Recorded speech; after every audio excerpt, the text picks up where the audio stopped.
Hola chicos, bienvenidos de nuevo a nuestra clase. Hoy vamos a seguir hablando de los epónimos. Si os acordáis, aquellas palabras que derivaban de un nombre propio para designar un objeto, una concepción, una representación de una época, un descubrimiento, a partir del nombre de su descubridor o de su inventor.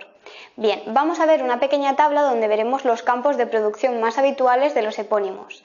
Veremos que son 5 y entre ellos, sobre todo, el mundo de las ciencias, las posturas o tendencias propias de ciertos personajes en épocas históricas y la segmentación del tiempo serán los más habituales. Vamos a ello. Bien, aquí tenéis los 5 campos de producción más habitual de los epónimos. Si os fijáis en el primer campo, el de las ciencias, lo dividimos en médico, botánico, físico y químico, es decir, 3 ámbitos distintos.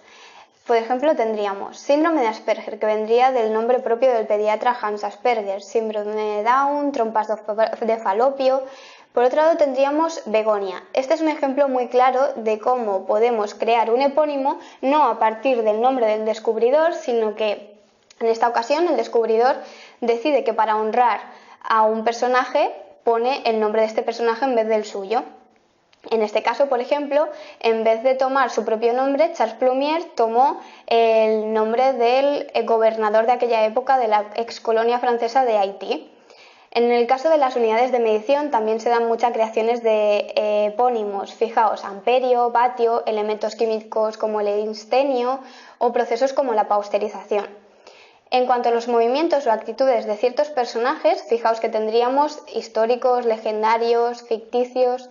Por ejemplo, Casanova, que sería el célebre Don Juan del siglo XVIII, Celestina, el personaje de la tragicomedia de Fernando de Rojas, marxismo, propio del pensamiento social y económico de Karl Marx, Mecenas, el gran benefactor de los artistas, el primero del cual sería en el siglo I a.C., que fue Cayo Clinio Mecenas, platónico o incluso personajes ficticios como Superman, que ya han pasado al lenguaje común. En el caso de los topónimos también creamos muchos epónimos como Alejandría, de Alejandro Magno, Atenas, de la diosa Atena, o Europa, la ninfa que enamoró a Zeus. En cuanto a las marcas, es muy habitual también nombrar la marca en vez del objeto al que designamos. Por ejemplo, compramos un Tipex, usamos un Kleenex o compramos una Barbie.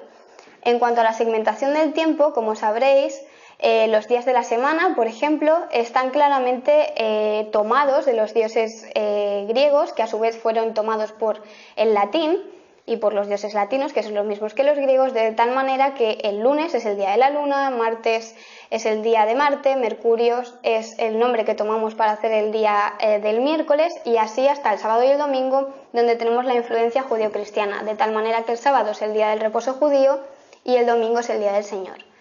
Por último, vamos a ver una imagen donde tenéis esta curiosa etimología de los días de la semana un poquito más explicada con la evolución en las distintas lenguas. Si os fijáis en el catalán, tenemos que la evolución se ha mantenido mucho más, de tal manera que días lunae tenemos la misma procedencia en esta dilluns, en días martes, dimarts. En cambio, si os fijáis, en el caso de la lengua del inglés, al ser una lengua germánica y no propiamente románica, es decir, que es germánica pero tuvo un influjo del latín, vemos que hay también, aparte del origen latino de los dioses, una influencia de los dioses propios de la mitología nórdica, como Thor o Freya. Bien, ya está aquí la clase de hoy. Espero que la hayáis encontrado interesante y que hayáis aprendido. Utilizad nuestros ejercicios imprimibles en unprofesor.com para seguir curioseando un poco y aprendiendo, y nos vemos en la siguiente clase.